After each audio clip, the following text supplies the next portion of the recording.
what's up, everybody? This is Coach A.J. Williams, head men's basketball coach at Xavier University, Louisiana, and you're watching FanView podcast.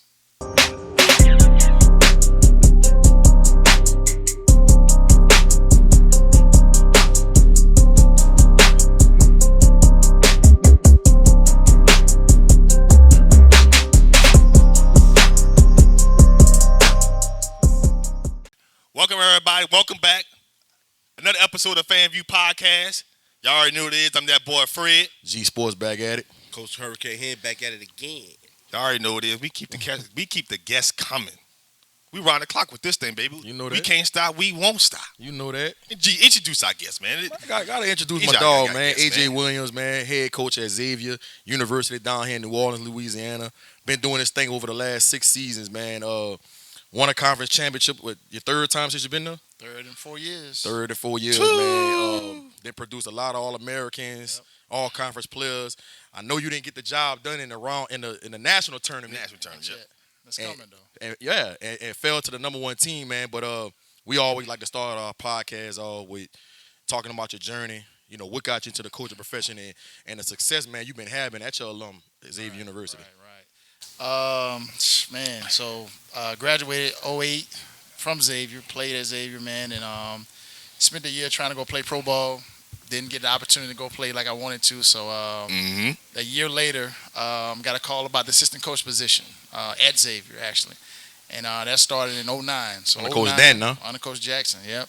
So from 09 to 15, assistant coach, 6 years, man. We won a lot of regular season championships. Had a lot of All-Americans and produced and things like that, man, when we played, man. And then 15, 16, got an opportunity to go be a head coach at Harris State in St. Louis. Right. And went up there, man. Prior to that, they had 3 years where they were 6-20 for 3 years in a row. And so I go up there first year. Everybody expecting it's going to be a losing program. Anyway, No expectations. None at all. And win 14 games my first year. So we go from 6 wins to 14 in the first year, man. Just getting them to believe that they can win. You know, Right. I had 2 dudes up there that were 1,000-point scorers. So I know scoring wasn't an option. It just needed some discipline and some structure. So that's what I brought. And, man, we ended up turning that program around. And from that, I left the year after, man. From that, 3 years later, they ended up winning 2 championships, man. So and You started that process. Yeah. One of them was with the kids that I had.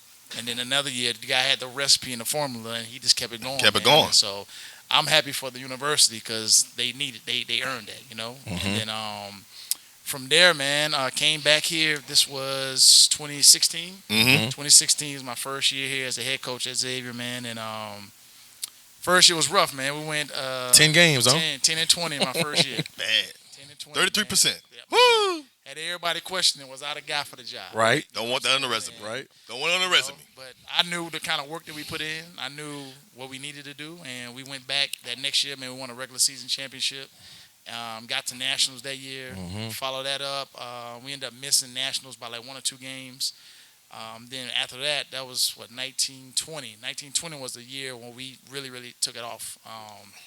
We ended up winning our first championship in 24 years. So our last championship prior to us winning was 1996. Ooh. Wow. So 20. My sister was going there. Years, yeah. 24 years, man, and we ended up winning the championship, man. And then since then, man, we done won 3 and 4 years, man. Number of All-Americans. We got our first player of the year from our old conference that we was in. Rayshawn Mark from down there on the Bayou. Man, Trop Harris, Stand up, baby. Stand up, baby. Man, he was one of them dudes, man. They was kind of sleeping on him. And that's what we make our mark on, man. Getting them dudes that a lot of people sleeping off of. So, you know, we had Rayshawn, we had Makai Richard out of Morgan City. Yep. You know, recently, man, Terrence Jones, he's out of Appaloosa. Yep. He's won three high school championships, and then he's won 3 championships with us at school. So all he knows is winning. Your boy from Madison Prep, the big. Not Madison Prep. To my Lafayette High? No, your boy from Madison Prep, he played with Reno. Oh, William Lloyd. William Lloyd, man. William Lloyd. Legacy, dog. Legacy, man. His dad, uncle, most of his family members went to Xavier, man. So he came in. He got the ball started for us. Right. William Lloyd, man, he was second team All-American. Yep. got us our first championship, 24 years, tournament MVP. And then after that, man, Rashawn saw it, Makai saw it, and they just kept the ball rolling, man. And we've been fortunate enough, man, to be in a situation where we can win, recognizing. I think in the last 5 years, man, we've won up 2 schools that's been doing a whole lot of winning in this state, man. Yep. Ain't nobody talking about it. And Right. I am. Especially in the city. I talk about it. You know what I'm saying? And so, we like to, we got to tell our own story. And like one of these platforms here, this is an opportunity for us to do that. When was your come to Jesus moment? Because every coach has it. Yeah. Where you had to sacrifice or you went through some kind of trials and tribulations in this coaching journey where you probably stepped back and had to really ask yourself, is this for me? Is this for me? Is coaching for me? Should I go find another profession? Should I go be an accountant somewhere? Should I go sell cars? Like, did you have that moment, and when was that? I got 2 stories. So the first one was when I was in high school. Mm-hmm. My assistant coach, which was my cousin, he told me my junior year in high school, man, you're going to be a hell of a coach one day. You ain't believe it. Man, I'm about to play pro ball. Right. My oldest brother played pro. My middle brother played pro. I had a cousin that was in the NBA. See, you watched the movie Hoop Dreams. Yeah, you got caught up. You was all in it.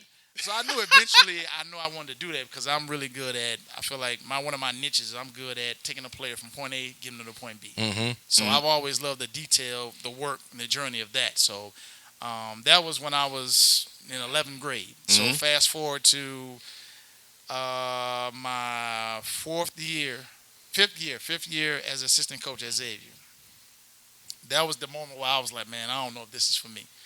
I got to a point in my life mentally where I would rather make Subway sandwiches and go push buggies at Costco than to be dealing with what I was dealing with from the coaching side.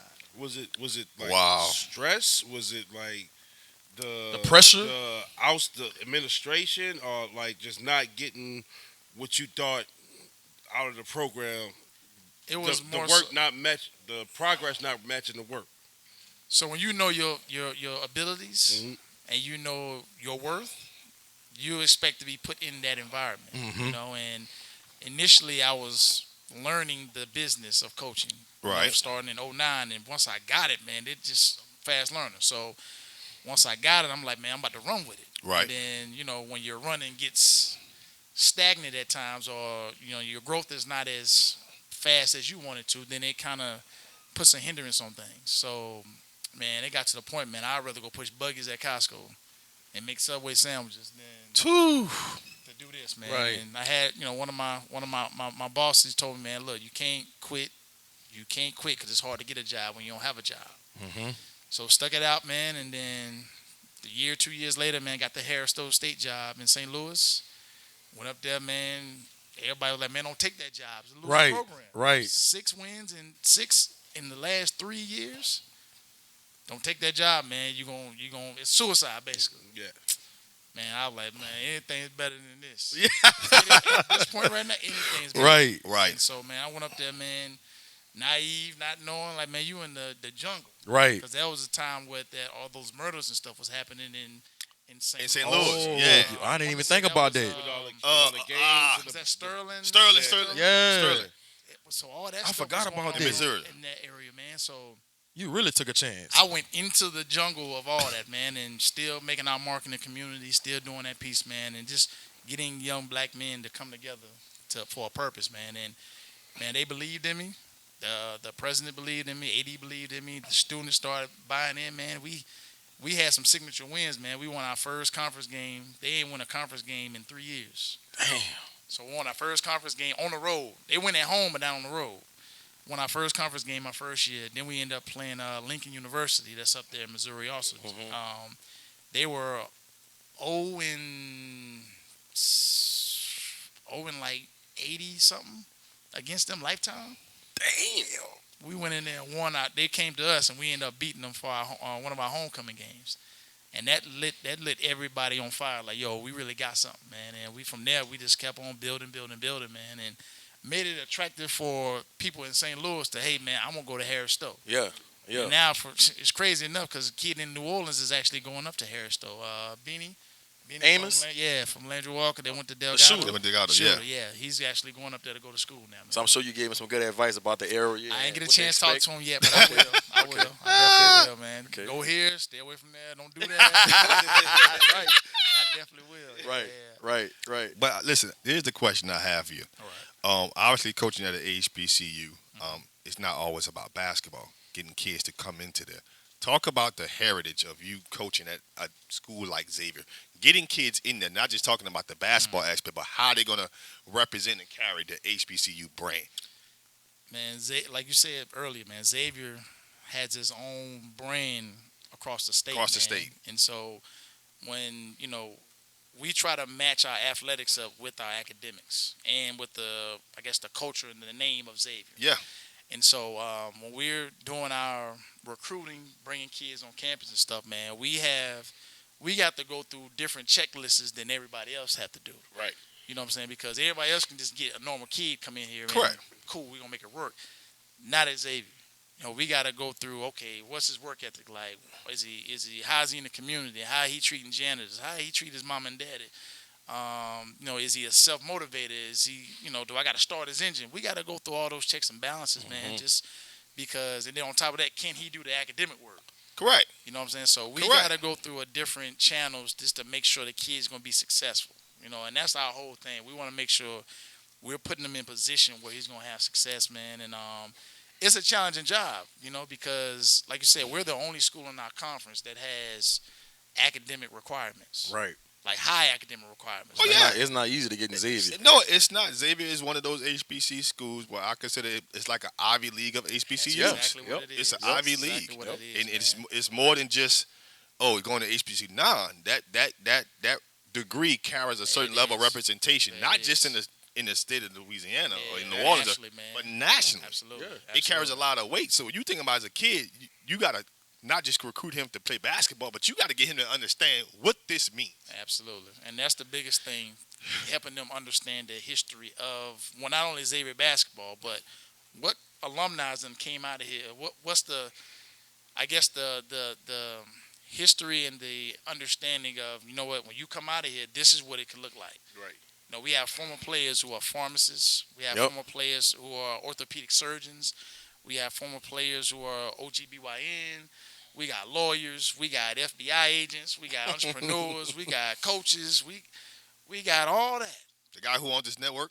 You know what I'm saying? So it's like, you have all these different avenues, man. And so what we try to do, even in recruiting visits, we try to bring a dude, hey, man, talk to this guy here. Who was that? Oh, yeah, he's only black pharmacist in the state of Louisiana that associated with Costco. Oh, snap. He's a orthopedic surgeon with the Minnesota Timberwolves. Oh, snap, I can get on the phone with him? Yeah. That's what our brotherhood looks like. Everybody that I can say who's graduated from Xavier that I know of, I would say 90% are doing really, really well. And the networking piece, too. Yeah. Like you're talking about. Yeah. So it's the understanding the history of, yes, it's hard now, but would you rather do it hard for 4 or 5 years, to set up to 30? Right. Or you want to play around for the 4 or 5 and then be struggling for your next 30? Yeah, because I know a lot of kids are probably not, if you born and raised in the New Orleans or this New Orleans area, you know how important and how valuable Xavier is. But if you're a kid coming from the outskirts, maybe like the Tri-Parish or maybe another state, you don't have South Carolina. Right. You don't know how valuable, to me, I consider Xavier like Tulane. Yeah. Like Tulane. Yes. Like Tulane. Yes. Yeah, absolutely. Like you get a degree from there, like, dog, Right. that matters. It holds weight. It holds weight. Holds weight. Yeah. Like big time weight. Yeah, you're right. And even like you said, not knowing South Carolina, I knew nothing about Xavier prior to me coming in. Mm-hmm. I came down. My brother was playing with the Hornets at the time, so I came down on spring break to go see him. Mm-hmm. We riding down Washington. Man, what's that? What's that? And the campus is so beautiful. Yeah. The way the way it's set up. It's like a little mini community. It looks like if you ain't never been to Notre Dame. Yeah. If somebody told you, all right, Notre Dame College, when you look at Xavier, you be like, oh, that must be Notre Dame. 'Cause, It it has looks that mystique. Absolutely. Yes. That's Very the best, unique. Very That's unique. the best way I can describe Very it. unique. Hit that curve. I mean, what Right. the castle buildings? What is that? But then don't Man, don't that's go too Xavier. far up. That's Now. Xavier. Don't go too far up character. Now. If you see that brown, let's turn around. For real. Because Apple the Eagles, right?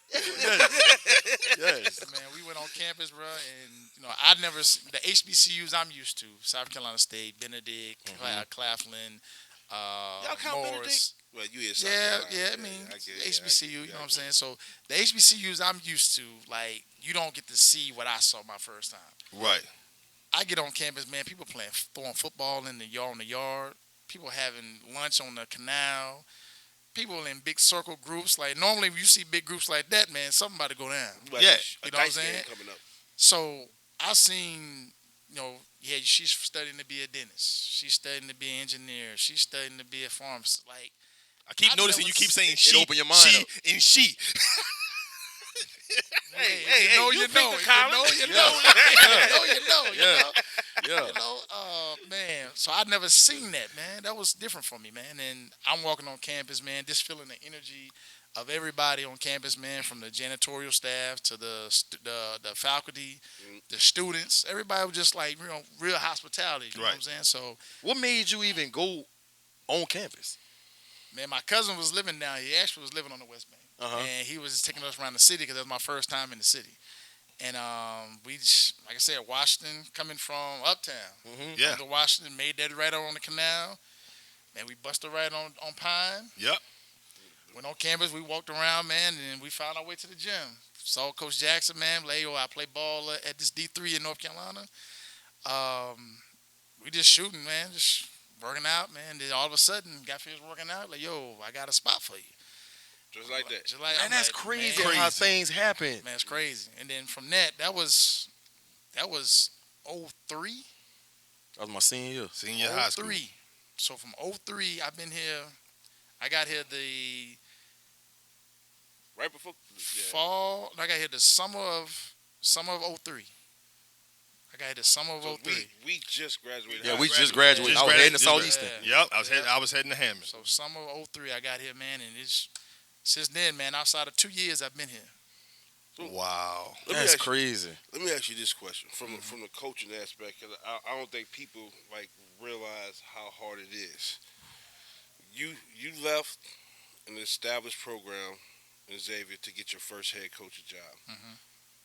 How hard is it to go establish your identity to lay your new foundation to get it to where it got to the school got to a couple of championships after you left, but then also talk about the reverse side of it, coming back to your alma mater and people this is what when they think of Xavier's basketball, they think of this, but you have to put My your stamp own on spin it. on Right, it to this is Xavier basketball, this is my version of Xavier. Right. I know you asking that because y'all just got to St. Helena and you trying to get some pointers from Coach A.J. I know what you're trying to do. I see what you're trying to do. Go ahead.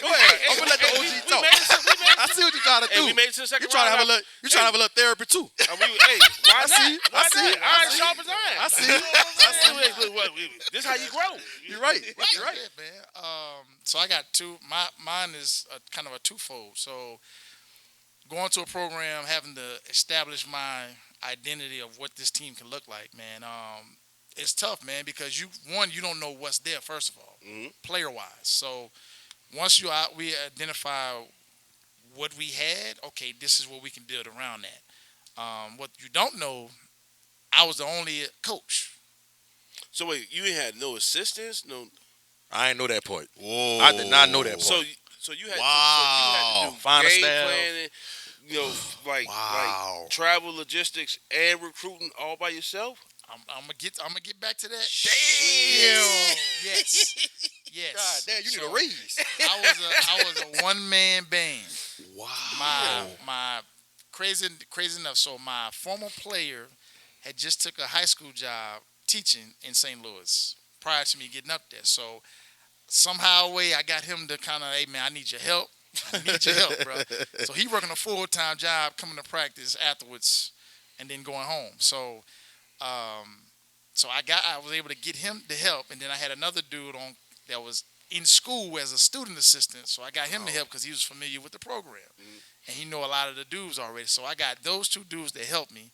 But I was a one-man band, man. I got up there July, had to recruit.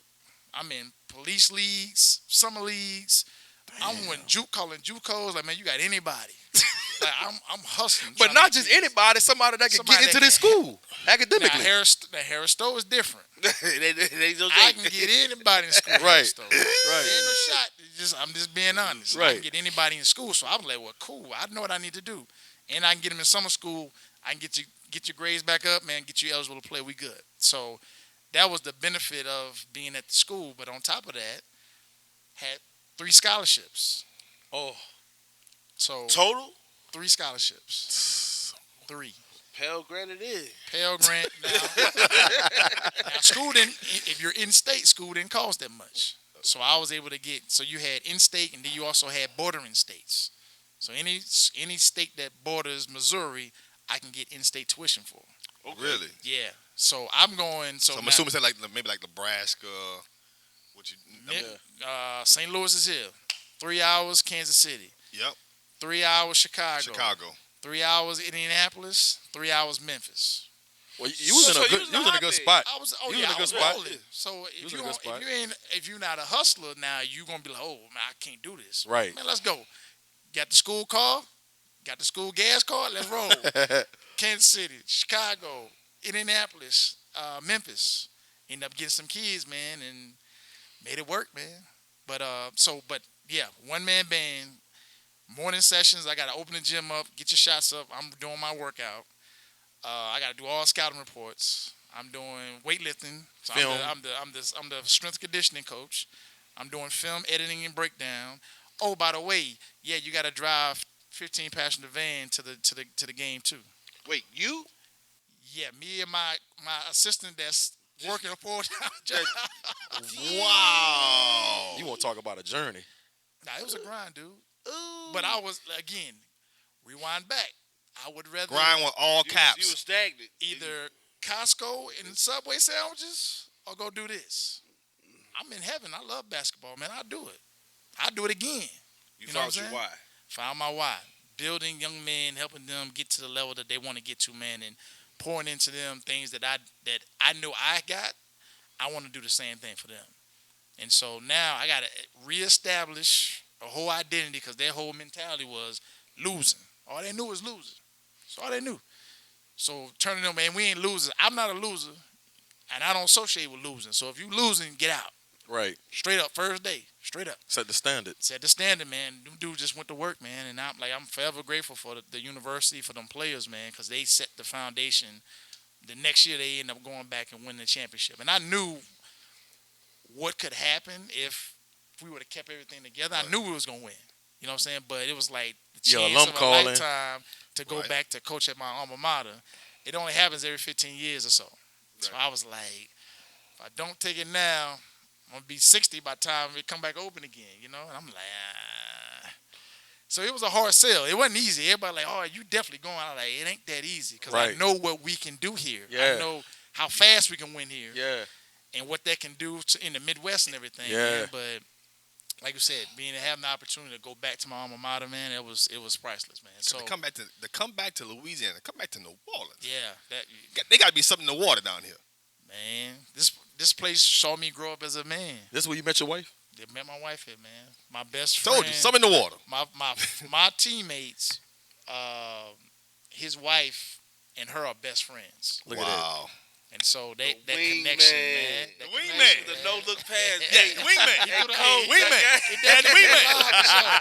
Wingman. Hey, him and her both through the live, man, for sure. Man, I love hearing stories like that. And that's, man, we talk about this all the time. When we finish having guests on this podcast, you hear those stories and those journeys and the sacrifices you made. Mm-hmm. Man, if that don't inspire you, I don't know what does. You know, it give me goosebumps hearing stories like that because we all doing something in our life that we're passionate about, right? Right.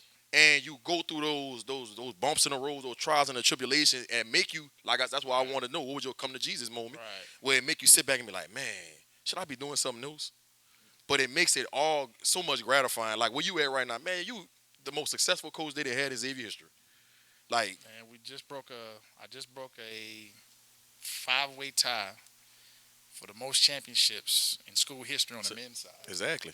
It was 5. It was 4 of the coaches tied with me, and then by us winning that third one, now I just surpassed the greats of Xavier, man. And that wasn't even our goal coming in. I wasn't even like, yeah, we're gonna win all these championships. And my whole goal was make sure we continue to build these young men, give them the opportunity that I didn't have, and we're gonna win games because we just work so hard. And it just, man, stuff just started happening, man. Driving that 15 passenger van got you Yeah, to man. where you at right now. You know what I'm saying? You went from UGK to Nellyville. Back to Pimp C. To some country rock.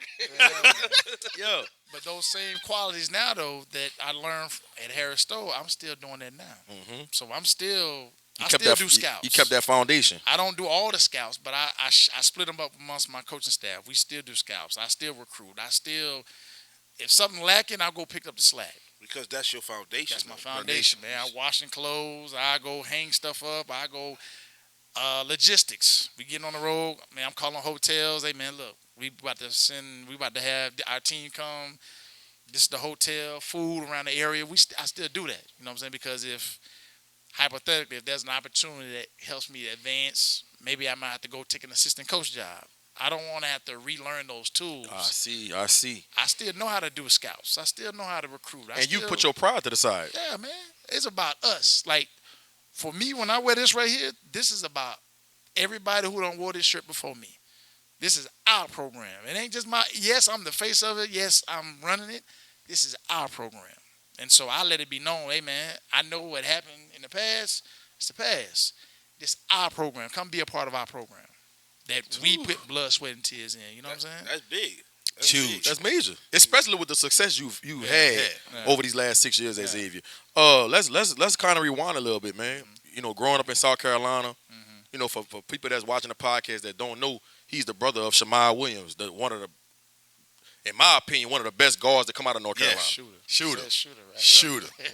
One of the best. He made wearing the mouthpiece cool. Yeah. You know what I mean? Yeah. Everybody see. I know he a Duke fan, so he feeling some type of way right now. You would never hear me praise nobody from North Carolina. That's why when I was like, you had to bring that up. Bring it up. Yeah, but I get it. It's a mutual respect. It's part of respect. Yeah. It's a love-hate relationship. Until they play the Devils. All bets are off. Your brother falls in line when you start talking about some of the best North Carolina guards that come out. He definitely is in the conversation. He's above Joe Forte. He's above Raymond Felt, in my opinion. Ty Collins, Ty Lawson. Yeah. Shamai was. But I looked up to Shamai Williams growing up, man, and your cousin Kevin Garnett. Talk about talk about growing up. Under your older brother Shamai Williams, having a cousin like Kevin Garnett, and how that kind of inspired you to be where you at today. And what was the family games like? Because I know how if KG was talking like that to these people that he didn't know, I could just imagine what he was saying. Everybody get it. Everybody get it. Competitive. Shamon talking crazy to Kevin. Kevin talking crazy to Shamon. Now we all got brothers, so it's siblings under them that all play also. So our whole family play basketball. So my middle brother played ball. I got another cousin, Butch. He played pro ball. And then everybody underneath just fell in line playing basketball, man. And to answer your question, man, it was more so self-pressure. You know what I'm saying? Because you understood what it took to get them to that level. Right. We saw it firsthand. You know what I'm saying? And especially my brother. Like Kevin's a little different, but we saw firsthand what my brother went through, man. Getting up 4:30 in the morning at the Wi-Fi. And he's shorter than you, ain't he? Yeah, he's shorter. Yeah. Shorter, he's stockier, a little stronger, man. So he had to put the work in. Won a state title in high school. So we all three of us went to the same high school. So now to get a state title, that was the goal. That's the goal and the standard. Hey, my brother won the state, man. We got to win one too. So, that was the goal, man. But every day, every workout, every session, it was about matching that expectation, man. And so you didn't want to, selfishly for us, we didn't want to let our brother down. Right. You know what I'm saying? And it was like, so we put the pressure back on ourselves, man. Let's just go make sure we do the work. But then it's like, when we didn't perform, now you got them whispers like, oh, man, that Shimon brother, he ain't that good. He ain't that good. So now every day we got to go prove ourselves, which is, all right, that's what we used to, you know? And so, but having that growing up, man, it was constantly always a fight to prove our work. Like, man, yeah, that's our brother. Yeah, we can hoop too. Right. You know, we ain't in North Carolina, but we can hoop too. You know what I'm saying? So, you know, my other brother, he ended up going to Guilford College, which is in Greensboro, North Carolina. It's Division III. He was supposed to sign at Appalachian State out of junior college, you know, but he was in Georgia. Georgia got a test. It is what it is, you know. So he ended up at the D3, and then I ended up at a D3 and then transferring down here. So, but it was the pressure, the self-pressure to meet the standard of, hey, man, my brother played in the league, brother played in North Carolina. Like, we got to, come on. Yeah. Man, you know what I'm saying? And so, but he never said that. He never said it. It was just more like, y'all know what it is. Right. You know what I'm saying? Y'all know what it is. Like, don't, you know, it's family name. This Don't is fall what it short. is. It's what Let's it is. go. So, but we put the pressure back on ourselves, man, to step up to the challenge. Self-motivation. To at least try to get halfway there, man. You know what I'm saying? So now with me, you know, I'm the first. He was the first to go to college to get to graduate. So he set the standard of graduation. You got to graduate. Right. You know what I'm saying? So he was the first to do that. So all three of us graduated. My middle brother was the first one to go get his master's and doctorate. Right. So he set the standard for that. All right. So, well, for me, I'm the first to be the assistant coach and the head coach. So so we all three had our different eras of And you got more rings than all of them. Jordan emoji. Yeah. They gonna see that clip. Nah, man, but it's like that self motivation amongst all of us, man. Like, I see you, I see what you're doing. All right, I'm about to do something to top it. You know what I'm saying? So it's the competitive nature in us, man. But we all super excited for each other, man. Shimon, he's at Old Dominion on the women's side as assistant coach. My middle brother Eric, he's at he took a high school job in Arizona. He's the head coach of a high school in Arizona, man. So we all doing basketball. Like, the ball done took us all over the world, man, and gave us our opportunity, man, to continue our ministry.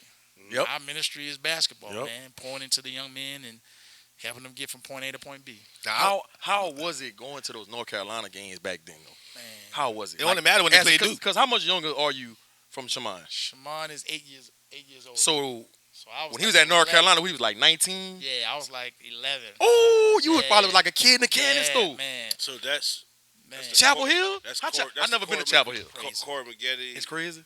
Corey McGetty. No, I think Corey McGetty Duke, was so Dukes. It would have been Wojo. Wojo. Yeah. Tracy House Langdon. Trainer Lander. Last and Assassin. baby. it You would've ever been run into them. him sometime Yeah, down here? Yeah, I ran into him once down here. Yeah. Okay.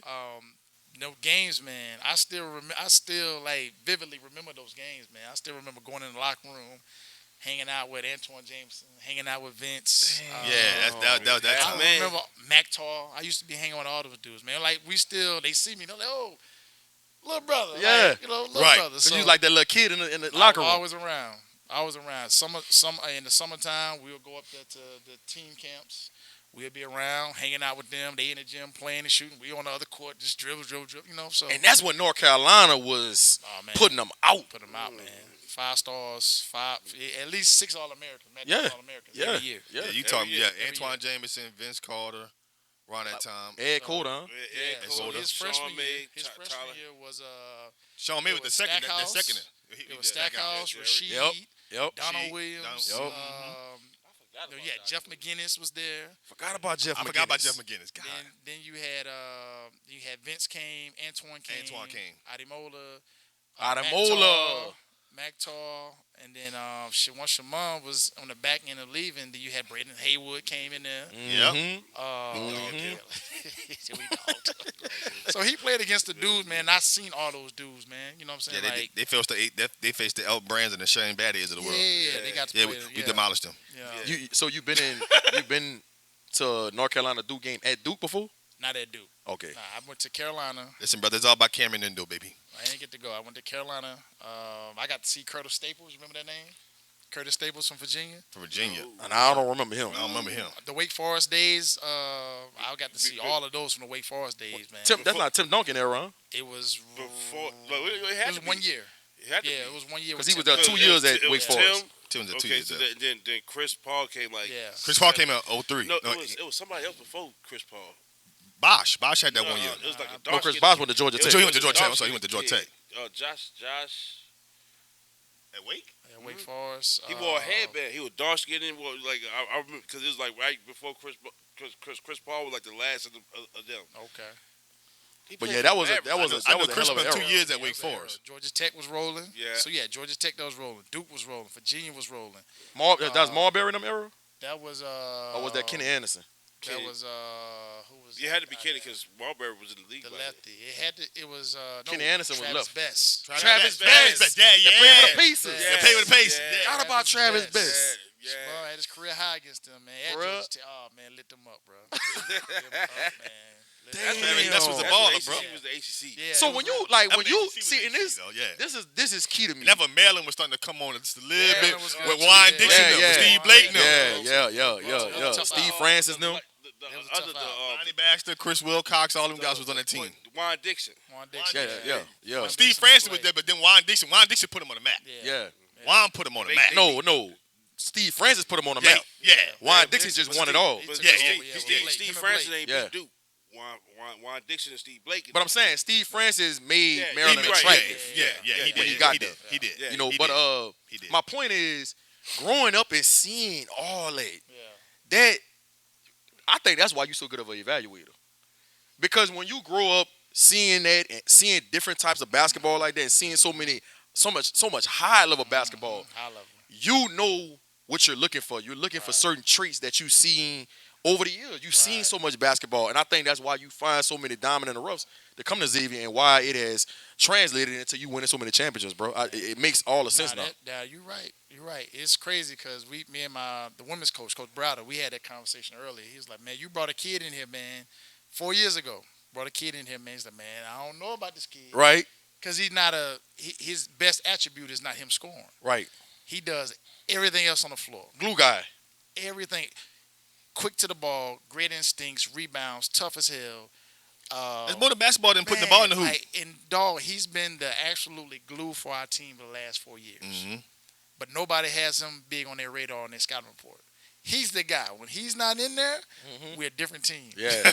And Yeah. nobody figured that out, man. So him and along with the point guard, TJ, From Lafayette Christian. they won 3 championships, man. And a lot of people was saying TJ was too small to play college basketball when he was coming out of high school. And I remember you said, G, we got something with TJ. Got something, man. I want to ask a question, piggybacking on what G said as a evaluator, because it's something I love to ask basketball coaches, and just like pure D basketball guy. In this day and age, what do you feel like is missing from what is that thing that like when you go to AAU games, when you go to high school games, or just watching like regular pickup games that you just like, hey, they missing this. They they legit Where you missing want to this. start at? So first, Don't preach to the choir now. a lot of them kids play basketball, but they don't know how to play basketball. That's the first thing. Secondly, they watching the wrong basketball. Right. They watching Instagram reels. They just watching Highlights. NBA stuff. Yeah. Steph Curry. And they don't understand how much work them dudes put in just to be able to do the stuff that they do. They don't understand that, but they first mastered the fundamentals. Like you see right now, it's 3 players that I really, really like watching in the NBA right now: Kevin Durant, Devin Booker, and Jason Tatum. Duke. If you watch them dudes' footwork, them dudes' footwork is unbelievable. Like, but they all what are they all really, really good at? Scoring. Where at though? Mid-range. So Mid-range. that right there, Elbow. that right there, That's the same thing Coach Roy was talking that about. lets me know like dude's been studying the game, man, because it ain't just the threes. everybody else is telling you the three is king. Mm-hmm. It is, but the mid range is where you win games at. If you look at That's why James Harden never won nothing. I know that. if you look at James Harden, the man. last 5 years, the winning has been done free throw line down. Right. Kawhi Leonard, mid range king in Toronto. Yep. Giannis destroying you at the rim. Mm-hmm. You look at Steph Curry. Yeah, three. But when he had a triple double, and most of his stuff was free throw line down. Yeah, Because you run him off the line, he pop out. And float, Clay hitting you from the mid range. floater, pull up, laying the ball up, offensive rebound. Most of his damage was done 18 down. Because a lot of people was running them off the 3-point line. That's just smoke and mirrors right there. We want you to do that so we can get this layup. They really want the layup, but they'll take the three though. So to answer your question, man, the fundamentals, man, a lot of kids are missing a big chunk of fundamentally basketball, knowing how to pivot, knowing how to jump stop, knowing how to pass into interior posts, knowing how to pass, period, man. We spend 15 minutes on our practice time doing fundamental breakdown. So we like I At said, college now, this is college. Right. Because like You supposed to learn that in middle school. The reason why I'm asking because it goes like so we had Coach Rory on a couple of weeks ago and we asked that question and G made a hellified point because I played basketball but my main sport was football. Right. So like I could get to a field anyway but like how does a high school like if we all parents like if we had our kid is in basketball we want them to be the best of their best with gyms being locked with Louisiana kind of be especially the high school level being behind the ball to your surrounding states in basketball. How do we get our kids to that next level without like I know you could because we grew up on it. You can get it in on the pavement, but it's like it's something about that hardwood. The ball bounces different, like different sound. Like you could move different. You know, like you it won't. The hardwood's not gonna let you create bad habits. Where the street, like you could do something because it's not gonna give. And that concrete hit different, man. Yeah, Man, Different. listen. When It's I was different, growing man. up, You playing in we didn't care grad what we got it in practice, it. The double rim, you know Yeah. what I'm saying? The double rim is they be- unforgiving. Right. You know how to, if you can shoot on the double rim, you can shoot. Yeah. You know it's Go on magazine and right this spot across street from Soapy Right. Yep, Louisiana. Get it in. They out there playing, but there's still opportunities even if the gyms are closed, man. You got to invest in these. You got to invest in your kid. It just is what it is. That's what it's going. You That's go. what it comes down Every to. other state surrounding here, they are investing in their kid skill development, and that's what a lot of people are not doing. They're rather invest in playing AAU. If you're not playing and they're not getting you better, why are you playing AAU? Right. Because My friends That's a playing. fantastic No, point. man. Trophy. I want this, man. that. I No. want to go. I want to Social media likes. And I've seen it, and like at the schools, both the schools that I've coached at in the past couple of years, they would send their kid on like to AAU, knowing they ain't gonna play, but it's like it's their version of a vacation. Like you get out of the state. That too. You know what I'm saying? That too. You know, but it's like, but far as for the game that this kid is passionate about, he's not getting no development in it. Think about it like this: if you got a child who's good in STEM, if you don't send the kid to STEM camp, how much better the kid gonna be in science and technology? Right. It's the same thing with basketball. If you're not sending your kids to high-level camps where they're getting skill development, where they're learning how to shoot, where they're learning how to come off a screen, learning how to jump stop and pivot and jab step, if you're not getting that, then you're going to be a kid that know how to play basketball but don't know how to play basketball. So you got to invest in if you want your kid to be good, you got to invest in it. Now, what that investment is, that depends on the parent.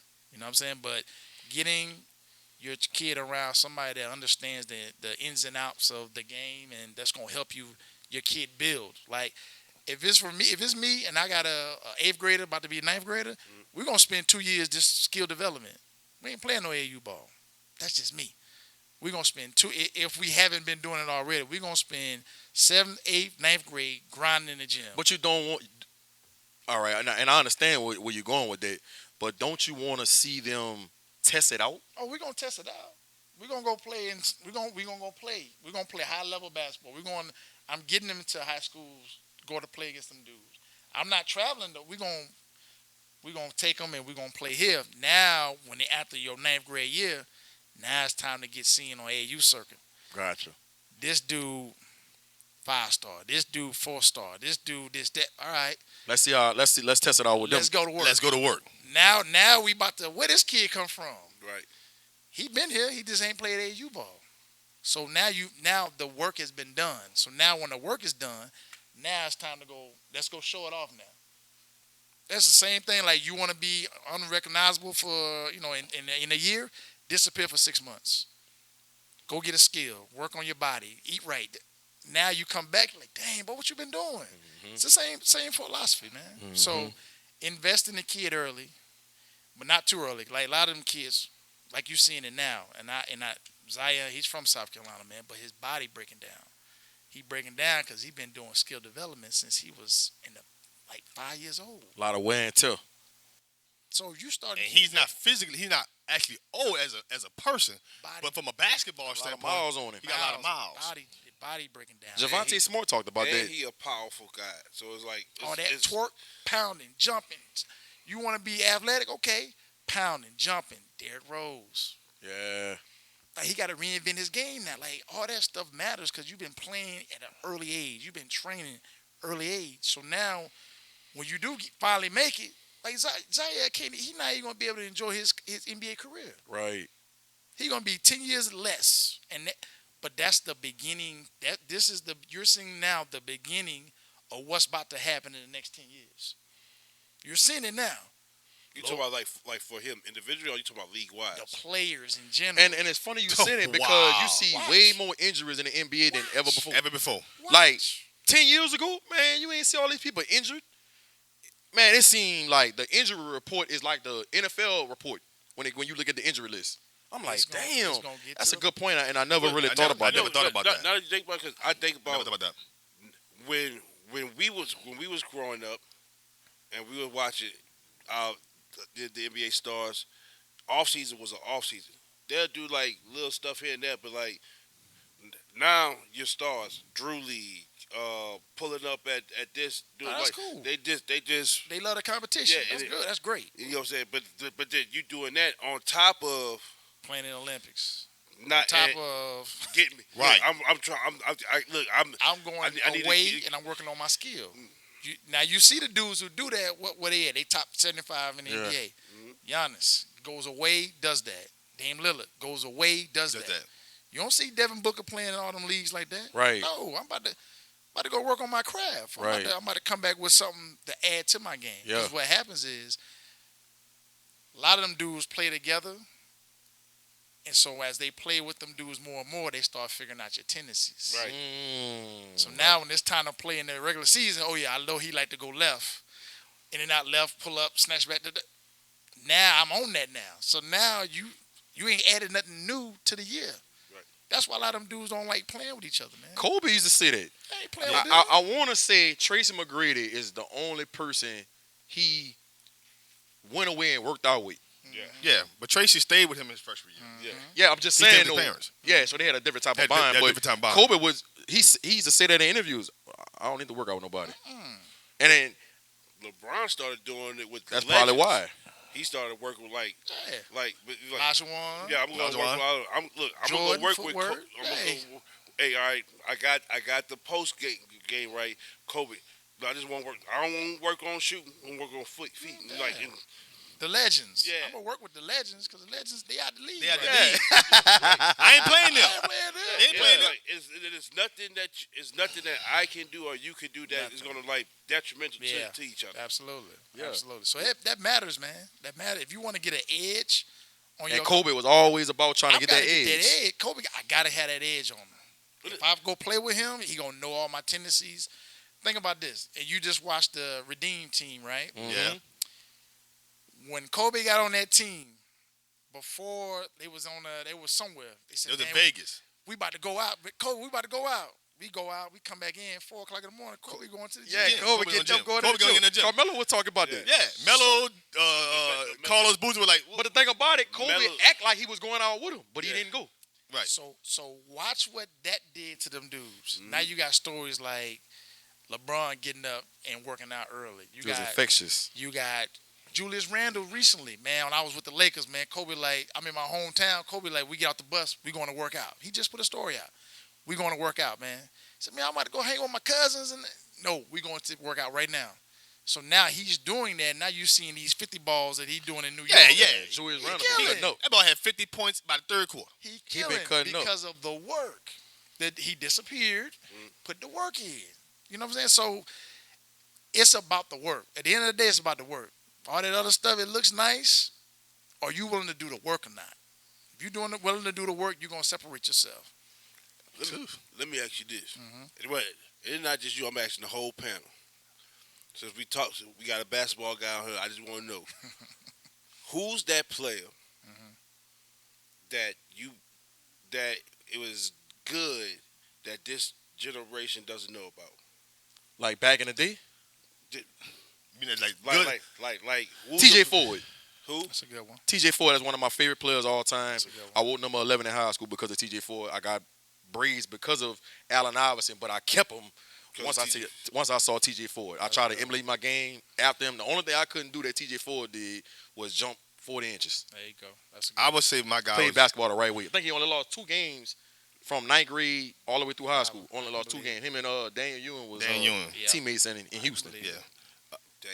At the pro level, I would probably say he suffered due injuries, but Brandon Roy. Yep, that's a good one. Underrated. Man, this guy here, and I'm talking about getting to spot and footwork. Yeah. And talking about hitting the fadeaway jumper and was doing a the thing. monster. Man, listen, bro. He was a monster. Special to watch. Yeah, he was a monster. To me, it's definitely him. The injuries that never impacted his career. Yeah. I'm talking about the way talking about form, technique. Man, listen, he bro. had it, That man. shot was so smooth. He had You could look at him like, dog, it's infectious. But He the had it. injuries played the career. So for Yeah. my guy, to me, it's Brandon Roy. 2 good ones. I'm going to throw a oldie out. Allen Houston. Yeah, the mid-range king. Yeah, The best waves in the league. Man. Mid-range king. The best Allen waves Houston, in the league. man. I grew up watching, we watched New York basketball a lot. Starks, that whole era, man. And They was Childs, tough. Charles Oakley. Child. me and my assistant was talking about it, man. Sprewell was there at some point in time. Yeah, I remember when that anthem came on. Yeah. I remember that. You know what I'm saying? So That's the we ran to slogan. the TV. They're playing in March Madness now. Man, we But ran Marv to the Albert TV. calling the game. You know what I'm saying? So Yeah. I'm up there watching Allen Houston, man, get to his spots. Had one of the best jump shot shooters that I've seen outside of Ray Allen. Just jump shot shooters, man, and just his demeanor, man. Body go dunk on you. Man, another one too, Grant Hill. A lot of them dudes forget about Grant Hill. Grant Hill Injuries. was the next coming of Jordan if he didn't get hurt. You know what I'm saying? But Allen Houston, man, that was one of my favorite players, man. Just the shooting ability, the smarts, the IQ, everything, man. And I remember in the 90s, they was an 8 seed. And the Miami, he was a 1 seed. That's when they had Tim Hardaway and Alonzo Mourning. They took him to 7 games. And Allen Houston, they got him off his spot. He pivoted and shot a floater. And the ball bounced around, and went in. And then he ran the length of the court, and they picked him up, and they upset the Miami Heat that year. That's when Pat Riley was he used to be with the Knicks, but he was coaching the Heat. And I remember that as a kid, man. It was like, bro, Allen Houston just good. And look, they wasn't the most talented team. They were just tough. People like Chris Childs. Chris Childs averaged 8 points the whole year. Amazing. But guess what? In the fourth quarter, he didn't gonna wanna knock see down a big shot. He gonna get a big steal. He gonna take a charge. He gonna do 2 to 3 things in that fourth quarter. Winning plays that's gonna impact the if they win or lose. And that's what you liked about those Knicks teams, bro. That's when Jeff Van Gundy was Jeff Van Gundy was Oakley, good. Mason, They'll beat you up. They were the ugly Cheap, boys too. man. They were ugly boys. They'll beat you up. See, I My know guy was because I was a big guy. Was I always mess Rahim to play for the Hawks. Because he was the first guy. He started with the Grizzlies. saw the Grizzlies. Him His and little Tony brother McKnight. went to Southeastern with us. Yeah, well, his little brother just did his thing with Kennesaw State. With won a championship season, and they made it to the tournament. Amir. Amir. Yeah, Amir Rahim. went to Southeastern with us. He was the first guy that I see out the post outside of Big Dog Robinson that would get the ball, go straight triple threat, back you up, and you had to. He was what Tim Duncan was without the athletic gifts that Tim Duncan had. Old man game, boom, boom, boom, boom, boom. Smart, man. Now, he was a hooper. He was smart. Yeah, man. yeah. Went to Basketball California. IQ. He went to California. California. It was just something about because he was like the only, like because you gotta think like this was the Hawks after Dominique didn't retire. Yeah. He was at a small era Terry after Porter had Dominique. came there for a little while, and goes like he was like the like right when it was in the laughing stock mode. Right. To close the podcast Close it down, up. man, we got to do Coach AJ's favorite, man. Here we go. You ready? Favorite NBA player of all time? Oh, my gosh. Favorite of all time. All Favorite time. of all time. Because they're going to see this now. Ooh. Shit, I got to go with my brother then, Shamar Williams. Good Favorite one. of all time. Good one. My brother. Favorite sneaker of all time? The Nike Dunks. Low top. Gotcha. top. Favorite movie of all time? Pulp Fiction. Samuel Jackson. Samuel Jackson. Yeah. Travolta, baby. Yeah. Travolta, baby. That's tough right there. Gotcha. You will know. Well, that Jericho was dripping in that Well, movie. what? God damn. Boy, had that soul glow in there. Favorite coach of all time, no matter what level, middle school, high school, college, whatever, that made the most impact on you? Dean Smith. North Carolina. The great, man. The conversations at a young age, man. This. You probably using some of them quotes in your locker room to this day. Yeah, man. Yeah. Play together. Play smart. Play together. Play hard, man. That's Dean Smith right there. There you go. Last one. If you wasn't coaching basketball, what would Coach AJ be doing? I would be. Subway. If I wasn't coaching. Manager at Cochran. Hey, Subway. so before I got the coaching job, I was getting ready to be a store manager at Waffle House. Come I on, was man. going to be a regional. Got the colors. I was going to be a regional director at Waffle House. I did that training too. So I would have been over 3 or 4 stores, making about 200 to 200 All-star something like breakfast that. for the win, man. Yeah. Doing that chicken and milk. skill development. I would have been doing those two things. With bacon. Man, all-star breakfast, man. Oh, man, you can't go wrong with that chicken milk. Texas toast. Man, With them sauteed onions. I get it, man. but, you know, Come we on, keep man. all- Come on, man. I forgot. I can't believe you didn't ask the question, man. Favorite rapper of all time. Right. Favorite rapper. I'm sorry. You about to get judged real heavily on this one. I'm letting you know. You about to go South Carolina on us. So we They got nobody in South were Carolina. a toss. So Okay. when I was growing up, we had Biggie, we had Pop, Okay, who you? and then once I got older, we brought the New Orleans flavor came to us. So we had the Hot Boys, we had all that, man. But if I had to pick one, and I gotta pick one, I'm gonna go Jay-Z. I like it. I like it. I like it. Gotta go Jay-Z. I like it. Come on, man. I like it. Man, you said you had it perfect. I You like said it. Biggie. I like it. You was right there. You had Hold, baby. You Gotta had go. everything Hold, baby. to knock it out the park, and then He you knocked just, it out the park. No, he didn't. He He did. fumbled. He fumbled Hold, the ball. man. He fumbled the Hold, ball. baby. Line, He huh? had the wide open layup. Hold, baby. And he traveled. Hold, baby, all day. I All gotta day. go with Hov, man. I mean, his catalog is. Half of it is Biggie. But I mean, What? everybody's influenced by somebody. Come on, man. You know It's a what I'm saying? copycat league, bro. Everybody's I'm influenced saying. by somebody. My If dog, it wasn't my, for my Big, dog don't. My dog He don't just die. told you how he took Dean Smith my, quotes. my dog don't die. you know? My dog don't die, man. She. Listen, You're right. But look, Say, if it was a if fifth. was a fifth, there you go. If was a fifth. I mean, you can't. Biggie said that too. Goddamn.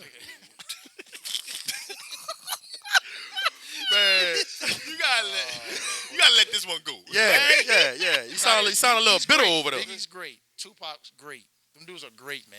You can't take nothing away from them dudes. It's like the argument of Jordan and LeBron. Like Yeah. let them just be great You're together. beating a dead horse. They Yeah, great yeah, together. yeah, they all yeah. great together, man. Right, It right. is what it is. Right. Man, I appreciate you, Coach AJ, man, for coming on the FanView podcast, man. Always good talking to you, man. Every time I see you, bro, we always, I love engaging with you, man, and talking about different kids and just talking about the game of basketball, man, and you as a person, bro. And I appreciate you coming on this platform, man. And we definitely got to get you back on Oh yeah, man. in the Absolutely. near future, man. Man, I Y'all already know what it appreciate y'all, man. is.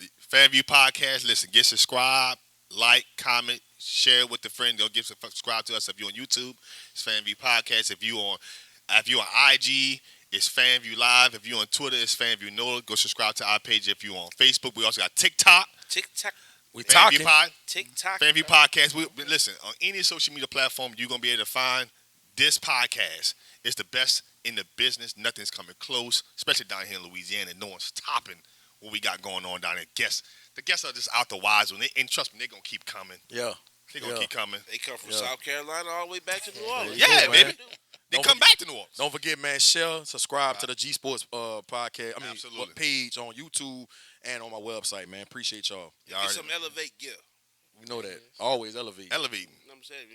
Elevate, motivate, ball game. I just hope he gets some more 4X gear. Because I'm glad the Hoochie Daddy shorts are over with. Everybody about to come back. They about to come back. Man, get some 7-inch NC. I got you.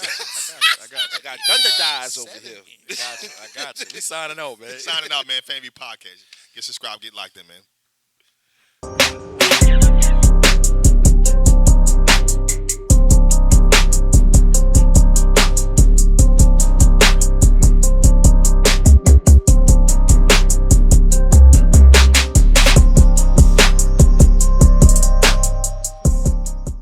Look, y'all can follow me on Twitter and Instagram at BFred Jones. Follow me on Instagram and Twitter. On Instagram, _G Sports with a Z on the end. And on Twitter, G_Sports with a Z on the end. You can follow me on Instagram at big_homie_hen and on Twitter at HeyYoU15.